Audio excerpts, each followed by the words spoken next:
Melkus Outdoors. Been a little bit again, got a lot of things going on there, but we're gonna talk today about a couple of things. I want to do old school bait. We're talking swim baits are in again. We're in another cycle. It seems like they're like the stock market of where we're going through cycles and swim bait popularity. Happened a long time ago, emanating from California. Big bait posse before them, but I mean, they really put it on the map. Throwing big trout baits. Then you had southern trout eaters that wave made its way across the states. Then it kind of fizzled out, and guys in California still throwing them in Arizona, and somewhat in like Oregon and a few of those other places, and then some real hardcore dudes that were bringing it over to like Texas and some of the southern states a little bit, but it's still a lot of people. Most people were very hesitant about it. Besides, if you lived in the West Coast during that time, there was a movement towards even main manufacturers coming into swim baits.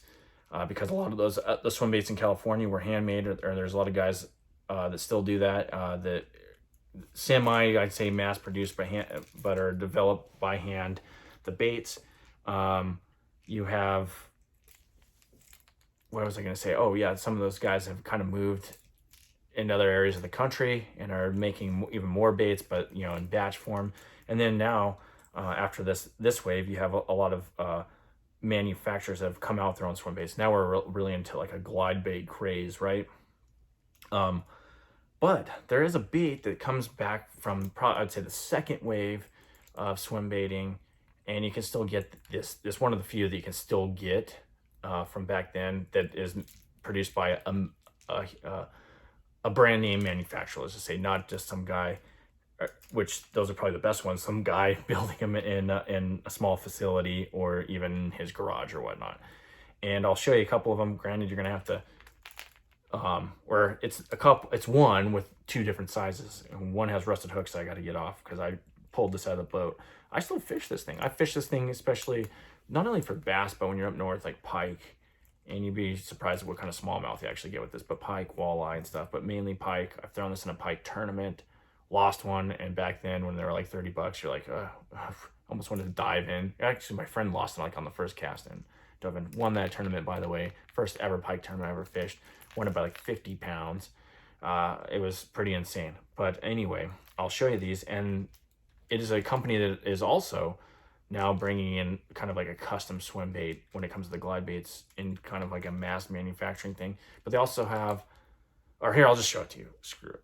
This is it. This is the Spro BBZ trout, which you can barely read anything. And I believe that's floating, slow sink, and fast sink, but I don't know what it is. You can find them on Tackle Warehouse.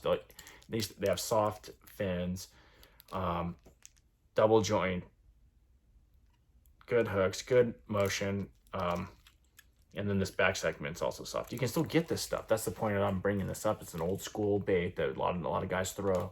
You can still get this thing from Spro. You can get the BBZ shad, which is pretty awesome, and the small one is super awesome at various times of the year when they're really locked on the small shad.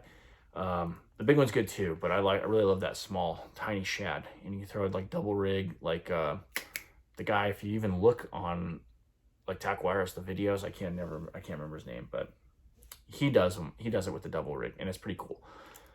So this thing I believe still comes in just two sizes, and you have this 8-inch dude here, and that's the big guy. And I gotta take the hooks off, but I've thrown this for pike and bass. The 8-inch guy, pretty sweet rig. You can throw it just on a moderate kind of swim bait rod. It's not terribly heavy, but it is at 8-inch, and there used to be a lot of the stalkers were roughly 10 inches. Some of them you'd get, depending on what batch of fish you were, or what state, like in Arizona or California, what kind of batch of fish that were stocked in there. You'd have some that were around this size. It's an interesting art, because back in the day you could see the size of trout that they put in there. So I don't know if you're not familiar with this. There's like ones that are like that. They're kind of juvenile that they would stock into certain lakes. And some of that was to establish a population possibly, or to, different things. Once they realized that the predation rate on those fish were pretty high. They kind of bumped it up to like a 10 or 12 inches. And then they also stock what they call brooders. If you're not familiar with that term, a brooder is what they use to spawn in the facilities. They use them to spawn, and then they sometimes return them, or they keep them until death or whatever. I don't know. Things might change, but they used to stock brooders in certain lakes. And it gives you the possibility of catching a giant fish at the same time. You very rarely would see stocked fish that are in this 6-inch range. Like I said, maybe you get that for people that are trying to establish populations for a certain period of time. But mainly you'd get 8-inch plus trout that are catchable, because that's what they're there for in those states typically, is they want people to catch them in season, especially in like Arizona, because either the trout are going to have to go super deep in some lakes, and some of the urban lakes, they don't have that necessarily that ability to, and it gets warm enough that they tend to die off to a certain extent, so they really stock them so that you can catch them.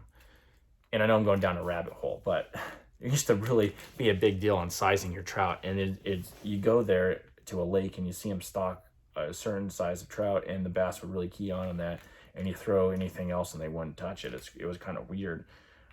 Whereas probably nowadays you'd throw it to be a little different, because everybody's throwing swim baits. But anyway, Spro still makes these. You still can get them. It has a knocker in these. It also knocks what they do. You don't think about it when you have that knocker.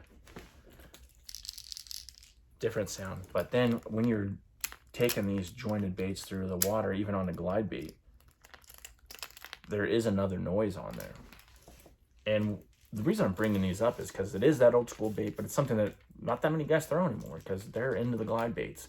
They're into paying whatever $300-$400, or they're getting, or maybe they're just picking them up off the shelf, these other baits. And a lot of guys have kind of left the 2-joiners out and these old trout baits, which are super effective. I still throw the 6-incher around, and with the 6-incher, actually, to me, when I'm pulling out the 6-incher, what it looks like to me, especially fishing like northern lakes, where you can pull this down a little bit further south, maybe like a herring, but this imitates a perch, what was I gonna say, a Cisco type bait, so, or a Cisco, yeah, type bait fish. So that size profile seems to work, and the 6-inch is deadly on like smallmouth, very deadly. I've seen, I can't tell you how many times I've seen 3+ pound smallmouth throwing up yellow perch that are 6, 7, 8 inches. A lot of these big smallmouths up north, they do that, and same with Cisco's. So that's interesting. You get, as you go further south, especially where you have those trout stockings, yeah, this bait's gonna do wonders. I like the 8-inch there. You can throw the 6-inch on pretty much dang near anything, with bait casting rig. And like what I tell people when it comes to glide bait fishing is you have to experiment. I mean, you can listen to a lot of guys that are super good, and a lot of those old school guys, you don't see them too much on like the tube anymore. Still a few of those guys out there that understand the various aspects of glide bait fishing. Yeah, there is certain things you do to that to make it more effective in general. But a lot of what I've found in fishing is it's kind of what you have confidence in, but it's also being in tune with what the conditions are. Because sometimes, like with this guy, burning the heck out of it, it works. Other times, you let it kind of slowly sink and you slow crawl it on the bottom or whatever. Or like a glide bait, sometimes a fast twitch, and then sometimes that big S wave. Sometimes, which is really cool, especially when the metabolism of the fish is up, is when they're on that S and then you cut it back and it stares back at them, and it's like something, a light switch off. Sometimes that doesn't work. You just never know. But, okay, we're already in 9 minutes on this thing. I was going to talk about the Keith Poche thing, because that guy seems to be on the verge of getting DQ'd like every tournament. And I'm kind of like, I don't understand if maybe the rules weren't explained that well, or they kind of just winged it and disqualified. I kind of leaned to the fact that I wouldn't disqualify the dude, because it seemed like the literature that is being presented or granted by him through the wildlife department and the various forms that were on bass, you could, a reasonable guy could construe those as tournament waters. Granted, I understand it's under the discretion of the director or whatnot to be able to do this, but the reasonable man theory, maybe not, it might, if you go there and you see this like DM that he went over, maybe it's not reasonable from that perspective that's part of that water system, Toledo Bend or whatever. But from the documentation that from the Wildlife Division of Wildlife, plus what you see from the pre-tournament handout. Maybe not I wasn't there for the brief, so I have no idea. But just from those, a reasonable person could assert that those were legitimate tournament waters. But I guess a panel upheld the DQ, so he's DQ'd, and it seems like he's always skating that edge. But typically in greatness, you usually skate the edge on this when it comes to fishing anyway. Finding those little things that other people haven't thought of. And I hate that, I mean, whether you agree with it or disagree with it, I hate the fact that it is happening, because it's kind of pushing guys away from that, pushing the edge, or using their boat to get into places that normally can't get in, and it's pushing more guys into the technology realm, where you're just utilizing the electronics or trying to find those type of fish, which I like that too, but we're becoming very heavily reliant. So it's kind of cool to see every once in a while a guy that blasts his boat over a beaver dam or whatever, or blast through a bunch of cattails into an open marsh, and next thing you know, he's in some backwater. It's cool to see that kind of stuff too.